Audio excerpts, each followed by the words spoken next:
നമസ്കാരം സാർ. നമസ്കാരം. ഒറ്റ ചോദ്യം ഒറ്റ ഉത്തരത്തിലേക്ക് ഞങ്ങളുടെയൊക്കെ പ്രിയപ്പെട്ട ശങ്കർ സാറിന് സ്നേഹനിർഭരമായ സ്വാഗതം. ഒരുപാട് സന്തോഷം.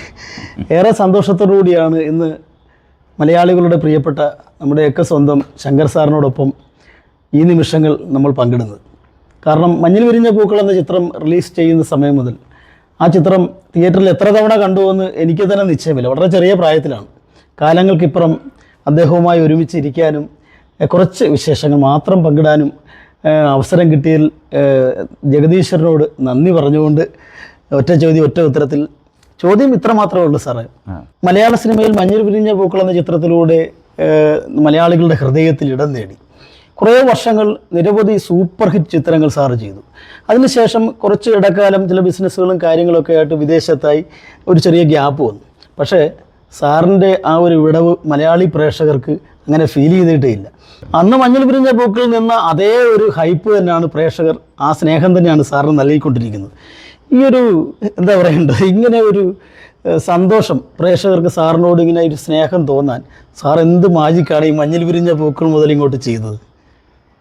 അതിൻ്റെ കാരണം എന്ന് പറഞ്ഞാൽ ഞാൻ ചെയ്ത സിനിമകളാണ്. ഇപ്പം എൻ്റെ ആദ്യത്തെ സിനിമ ഒരു ദലൈരാഗം 365 ദിവസം ഓടിയ സിനിമയാണ്. അത് തമിഴ്നാട്ടിൽ വലിയ ഹിറ്റായി. പിന്നീട് അത് മലയാളത്തിൽ ഡബ് ചെയ്ത് എവിടെയും വലിയൊരു സക്സസ്സായി മാറിയ സിനിമയാണ്. മഞ്ഞിൽ വിരിഞ്ഞ പൂക്കൾ വന്നു. പിന്നെ എനിക്ക് കിട്ടിയ സിനിമകൾ എല്ലാം റൊമാൻറ്റിക് സിനിമകളായിരുന്നു കൂടുതൽ. എല്ലാം സൂപ്പർ ഹിറ്റുകളായിരുന്നു. പിന്നെ ഏറ്റവും എടുത്തു പറയേണ്ടത് എനിക്ക് കിട്ടിയ പാട്ടുകളായിരുന്നു. അതെ അതെ, അത് ഒരുപാട് ഹിറ്റ് ഗാനങ്ങളുണ്ട്.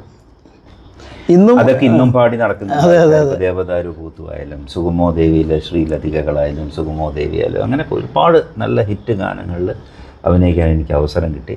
അതൊക്കെ ആയിരിക്കണം ആൾക്കാർ. പിന്നീട് ഞാൻ സിനിമ വിട്ട് അങ്ങനെ പൂർണ്ണമായിട്ടും പോയിട്ടില്ല. ഞാൻ ആക്ച്വലി ഞാൻ ബിസിനസ്സും അങ്ങനെയൊന്നുമല്ല. ഞാൻ 1995 ഞാനൊരു ഗ്യാപ്പ് വിട്ടു. നല്ല പൊതുവേ പിന്നെ സാറിനെ കാണാതിരുന്നപ്പോൾ പലരും ഇങ്ങനൊരു ടോക്ക് ഉണ്ടായിരുന്നു, സാറ് വിദേശത്ത് സ്ഥിരതാമസമാക്കി എന്തൊരു വിദേശത്തൊന്നും പോയിട്ടില്ല അങ്ങനെയൊക്കെ ഇങ്ങനെ പറഞ്ഞു കേൾക്കുന്നുണ്ട് ആൾക്കാർ പലതും. അപ്പോൾ ആക്ച്വലി ഞാൻ നാട്ടിൽ തന്നെ ഉണ്ടായിരുന്നു.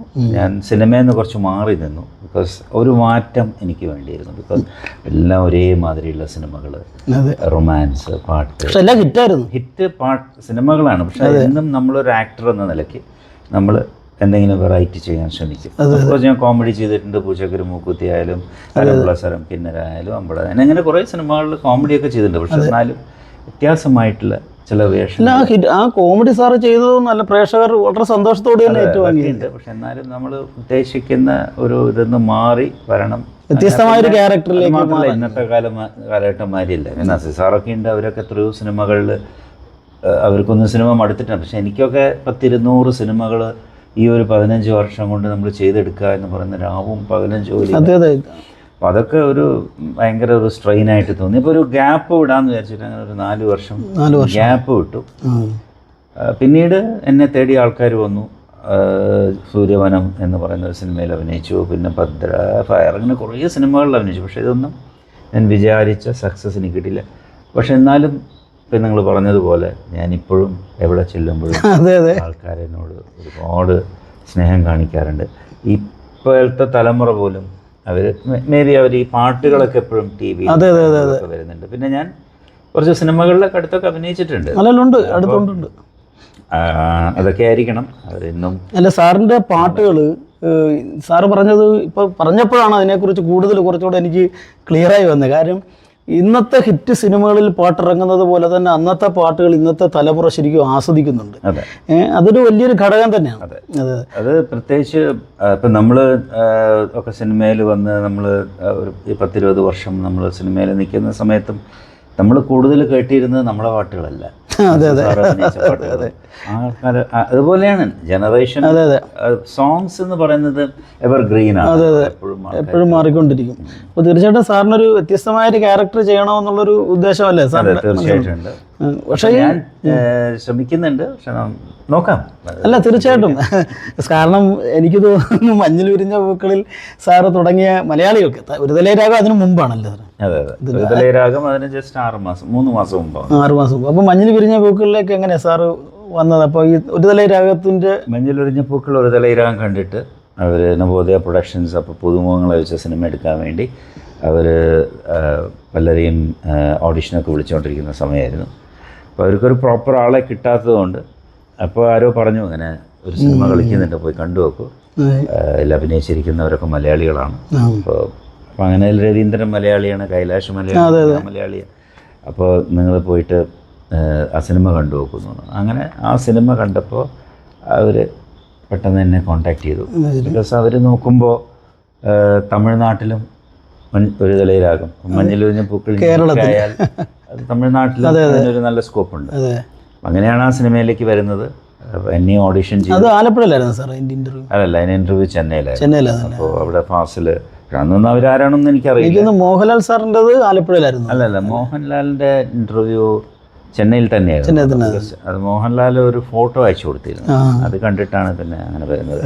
അത് രവീന്ദ്രൻ ആയിരുന്നു ആദ്യം അവർ കാസ്റ്റ് ചെയ്തിരുന്നത്. പക്ഷേ രവീന്ദ്രനും എന്തോ ഡേറ്റിൻ്റെ പ്രശ്നമൊക്കെ വന്നപ്പോൾ അങ്ങനെ മാറിയതാണ്. അങ്ങനെയാണ് മഞ്ഞിൽ വിരിഞ്ഞ പൂക്കളിലേക്ക് സാറ് വരുന്നത്.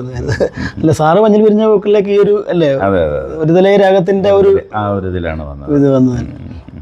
അപ്പോൾ ഇനിയിപ്പം പുതിയ പ്രൊജക്റ്റുകൾ സാർ ഇപ്പം ചെയ്യുന്ന? ഇപ്പം ഞാനൊരു ഫിലിം ചെയ്തുകൊണ്ടിരിക്കുന്നുണ്ട്, എൻ്റെ പേരിട്ടിട്ടില്ല. അതിപ്പോൾ ഞാൻ ഒരു മെയിൻ വേഷത്തിൽ അഭിനയിക്കുന്ന ഒരു പോലീസ് സബ്ജക്റ്റാണ്. അതിൻ്റെ ഷൂട്ടിംഗ് പട്ടപ്പാടിയിലും എറണാകുളത്തും ഒറ്റപ്പാലവും തൃശ്ശൂരൊക്കെ ആയിട്ട് ഇപ്പോൾ കഴിഞ്ഞു. ഇനി അതിൻ്റെ കുറച്ച് വർക്ക് മാത്രമേ ബാക്കിയുള്ളൂ. ജീവിതത്തിൽ എനിക്ക് ഏറ്റവും വലിയൊരു സന്തോഷം നൽകിയൊരു കാര്യം, ഞാനെപ്പോഴും ഈ മഞ്ഞിൽ വിരിഞ്ഞ പൂക്കൾ അതുപോലെ തന്നെ ഹിറ്റ് ഒത്തിരി ഉണ്ട് സാറിൻ്റെ. അതെപ്പോഴും അങ്ങനെ തന്നെയാണ്. ഇപ്പോൾ നമ്മൾ ആദ്യം ചെയ്യുന്ന ചിത്രം മഞ്ഞിലൊരിഞ്ഞ പൂക്കൾ സൂപ്പർ ഹിറ്റായിരുന്നു. അപ്പോൾ തീർച്ചയായിട്ടും എല്ലാവരും അങ്ങനെ തന്നെയാണ്. എത്ര സൂപ്പർ ഹിറ്റ് കൊടുത്തത് മഞ്ഞിലൊരിഞ്ഞ പൂക്കൾ. അതെ. അല്ല, അതിനുശേഷം എത്രയോ സിനിമകൾ, ഇപ്പോൾ സാറ് പറഞ്ഞാൽ പൂച്ചക്കരി മൂക്കുത്തിയും അമ്പട ഞാനയും, ഇതൊക്കെ എന്താ പറയുക, മലയാളികൾ ഉല്ലസിച്ച് ചിരിച്ച് അല്ലേ സന്തോഷത്തോടുകൂടി ഓടരുതമ്മ വളറിയാം, അരംപ്ലസരം കിന്നരം, നീന്തരി കിടന്നു. അല്ല, ഇത് പറഞ്ഞു വരുമ്പോൾ ഹിറ്റ് മാത്രമാണ്. അപ്പോൾ എൻ്റെ സന്തോഷം എന്ന് പറയുന്നത് മറ്റൊന്നുമല്ല, കുറേ കാലത്തിന് ശേഷം എത്രയോ തിയേറ്ററുകളിൽ പോയിരുന്ന് സാറിൻ്റെ സിനിമകൾ കണ്ട ഒരു എളിയ കലാകാരനായ സ്റ്റേജിൽ കൂടുതൽ പ്രോഗ്രാം ചെയ്തുകൊണ്ടിരിക്കുന്ന ഞാൻ ഒരുമിച്ച് സാറുമായിട്ടൊരു ചിത്രത്തിൽ എനിക്ക് അഭിനയിക്കാൻ സാധിച്ചു. അപ്പോൾ ആ കോമ്പിനേഷൻ നിന്ന് അഭിനയിക്കുമ്പോഴും എൻ്റെ മനസ്സിൽ ഞാൻ ആക്ട് ചെയ്യുന്നുണ്ടെങ്കിൽ എൻ്റെ ഉള്ളിലൊരു സന്തോഷം എന്ന് പറയുന്നത് ശങ്കർ സാറാണ് അടുത്തിരിക്കുന്നത്. കാരണം ഏതൊരു കലാകാരനും ഉണ്ടാകുന്ന ഒരു അനുഭൂതിയാണ്. അപ്പോൾ അതെനിക്ക് കിട്ടിയൊരു വലിയ ജീവിതത്തിലെ വലിയൊരു ഭാഗ്യമായിട്ടാണ് കരുതുന്നത്. കാരണം സാറുമായിട്ട് ഇത്രയും പരിചയത്തിലാകാനും ഒരു വാത്സല്യ സ്നേഹം എന്നോട് കാണിക്കാനും ഒക്കെ ഉണ്ടായ ഒരു സന്തോഷം, ഒരു കലാകാരൻ എന്ന നിലയിൽ ഒത്തിരി സന്തോഷമുണ്ട് എനിക്ക്. സന്തോഷമുണ്ട്. ബിക്കോസ് നിങ്ങളൊക്കെ വളരെ ടാലൻറ്റഡ് ആയിട്ടുള്ള ആക്ടേഴ്സാണ്. അപ്പോൾ തീർച്ചയായിട്ടും നിങ്ങളുടെ കൂടെ സ്ക്രീൻ സ്പേസ് വരുമ്പോൾ സന്തോഷം സാറേ. അപ്പോൾ എന്തായാലും പുതിയ ചിത്രം വൻ വിജയകരമായിട്ട് എന്ന് പ്രാർത്ഥിക്കുകയാണ്. മലയാള സിനിമയിൽ തീർച്ചയായിട്ടും സാർ ആഗ്രഹിക്കുന്നത് പോലെ, കാരണം ഒത്തിരി ഹിറ്റുകൾ നമുക്ക് സമ്മാനിച്ചെങ്കിലും എന്നിട്ട് പോലും സാറിൻ്റെ മനസ്സിലുള്ളൊരു ആഗ്രഹം എന്ന് പറയുന്നത് വ്യത്യസ്തമായൊരു ക്യാരക്ടർ ചെയ്യണം, വ്യത്യാസമായിട്ടുള്ള റോളുകൾ ഇനി കൈകാര്യം ചെയ്യണം. അതുണ്ടാകും. കാരണം അത് പറയാൻ കാരണം സിനിമയാണ്, എന്തും സംഭവിക്കാം. നമ്മളാരും പ്രതീക്ഷിച്ചിട്ടില്ല നമ്മൾ സിനിമയിൽ വരും, നമ്മൾ സ്റ്റാർ ആവും. അതും അങ്ങനെ ഒരു സ്റ്റാർഡം അല്ലല്ലോ വന്നത്. ഹൃദയരാഗം എന്ന് പറയുന്ന സിനിമ 365 ശങ്കർ സാറേ ഉള്ളായിരുന്നു സിനിമയിൽ. ശങ്കർ സാറിന്റെ പേരെന്ന് പറയുന്നത് ഒരു ടൈമിൽ. അപ്പോൾ ഇതേപോലെ മഞ്ഞിലെറിഞ്ഞ പൂക്കൾ നമ്മളാരും ഒട്ടും സ്വപ്നത്തിൽ പോലും നമ്മൾ വിചാരിച്ചിട്ടില്ല അങ്ങനെ ഒരു സ്റ്റാർഡമിലേക്ക് കയറി വരുന്നത്. അതൊക്കെ ഭാഗ്യമാണ്. അത് എന്ത് സംഭവിക്കാം, സിനിമയാണ്. അല്ല, അതുകൊണ്ട് തന്നെയാണ് വളരെ യാദൃച്ഛികമായിട്ടാണ് ഓരോ വർഷവും എൻ്റെ അച്ഛൻ്റെ പേരിൽ, പിതാവിൻ്റെ പേരിൽ NVK പ്രതിഭ തുമ്പപ്പൂ പുരസ്കാരം കൊടുക്കുന്നുണ്ട്. അച്ഛൻ സാറിന് അന്ന് കുറച്ച് ഡീറ്റെയിൽസ് കിട്ടിയെന്നുള്ളതാണ് എൻ്റെ ഒരു വിശ്വാസം. കാരണം പ്രതിഫലമില്ലാതെ ഒത്തിരി പേരെ കലാപരിശീലനം നൽകുകയും വിവിധ കലകളിൽ പ്രാവീണ്യമുള്ള ആളായിരുന്നു. അച്ഛൻ്റെ പേരിൽ ഓരോ വർഷം പുരസ്കാരം കൊടുക്കുമ്പോൾ അതിന് അർഹരായ വ്യക്തികളുടെ കയ്യിൽ കിട്ടണമെന്നുള്ളൊരു സന്തോഷം. അപ്പം അങ്ങനെ ഇരിക്കുമ്പോഴാണ് സാറിൻ്റെ പേര് മനസ്സിലാലോചിക്കുന്നത്. കാരണം മലയാളികൾ ഇന്നും അന്നത്തെ പോലെ എനിക്ക് അതിനേക്കാൾ ഉപരി സ്നേഹിക്കുന്ന സാറിന് ഈ വർഷത്തെ പുരസ്കാരം കൊടുക്കണമെന്ന് ആഗ്രഹിക്കുകയും അന്ന് അമ്പലപ്പുഴ കുഞ്ചൻ നമ്പ്യാർ സ്മാരക ഓഡിറ്റോറിയത്തിൽ സാർ എത്തുകയും ഒക്കെ ചെയ്തത് ഇന്നും ആ ജനങ്ങൾക്ക്, അല്ലെങ്കിൽ ഞങ്ങളുടെ കുടുംബത്തിന് ഏറ്റവും വലിയ സന്തോഷമുള്ള കാര്യമാണ്. സാർ അത് ഏറ്റുവാങ്ങിയ ആ നിമിഷം വലുതാണ്. തീർച്ചയായിട്ടും ഒരുപാട് സന്തോഷം. മലയാള സിനിമയിൽ ഇനിയും മികച്ച കഥാപാത്രങ്ങൾ ചെയ്ത് നമ്മുടെയൊക്കെ ഹൃദയത്തിൽ ഇടം നേടാൻ പ്രിയപ്പെട്ട ശങ്കർ സാർ ഉണ്ടാവും. ഒത്തിരി സന്തോഷത്തോടുകൂടി ഒറ്റ ചോദ്യം ഒറ്റ ഉത്തരത്തിൽ പങ്കെടുത്ത മലയാളികളുടെ ഇഷ്ട നായകൻ, നമ്മുടെ ഇഷ്ട നടൻ, നമ്മുടെ പ്രിയപ്പെട്ട ശങ്കർ സാറിന് ഒത്തിരി നന്ദി. Thank you.